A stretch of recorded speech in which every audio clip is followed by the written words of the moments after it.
Let's bring in Congressman Rick Crawford of the great state of Arkansas, also the chairman of the House Intelligence Committee. Mr. Chairman, welcome. Thanks. So we've got Marines heading to the region, 82nd Airborne heading to the region. What is your assessment of where we are in this military operation against the Iranian regime?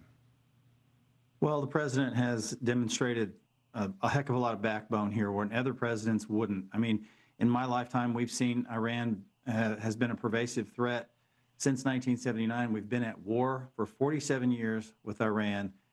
And this is really the first president, and no disrespect to President Reagan, because I served under him in the military and had, very much respect for him. He took some initiative back in 1988, which was absolutely necessary, but didn't finish the job. And as a result, the Iranians continued to foment hegemony in the region, continue to act out on American targets, and so on. So this president has demonstrated it's over, and he's taken control. Now you see the strikes that you're showing on the air right now demonstrate the level of precision and the thousands of targets that have been taken out as a result of this leadership. So I don't think Iran and their propagandists are in any position to be mocking the United States, and I would advise that they don't do that. In fact, if they asked my opinion, I would say you probably want to sit down and negotiate a deal, because this is not going to end well for you. I want to play a clip from retired Navy Captain Brent Sadler, and I'll get you to react to it, sir. Sure.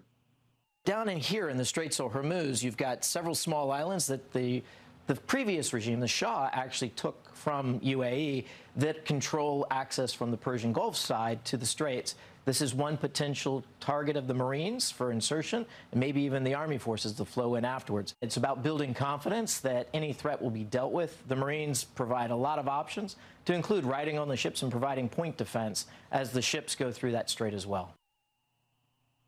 What do you expect the mission will be of the Marines and the 82nd Airborne there in the region? Or is it providing flexibility to the commander-in-chief?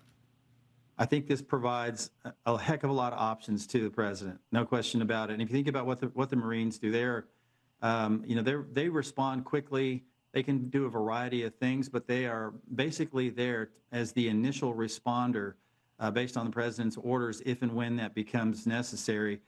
And they have about a 15-day window during which they operate and provide a complete complement of options to the president. And then we have the larger sustained force coming in behind potentially if that's necessary, indicated like the 82nd Airborne as an example, as a quick response force as well. So again, what this does is provide the president with more options, and it should send a pretty clear message to the Iranians that this is not the time to be mocking and tempting fate.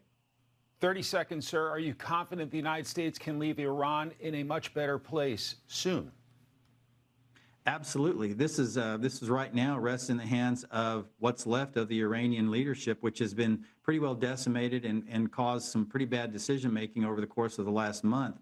But certainly this can end well if the Iranian people have the ability to rise up and take control of their country and see that they can engage in self-determination on their own terms. House Intelligence Chairman Rick Crawford, grateful for your time today, sir. Thanks very much. You bet. Thank you.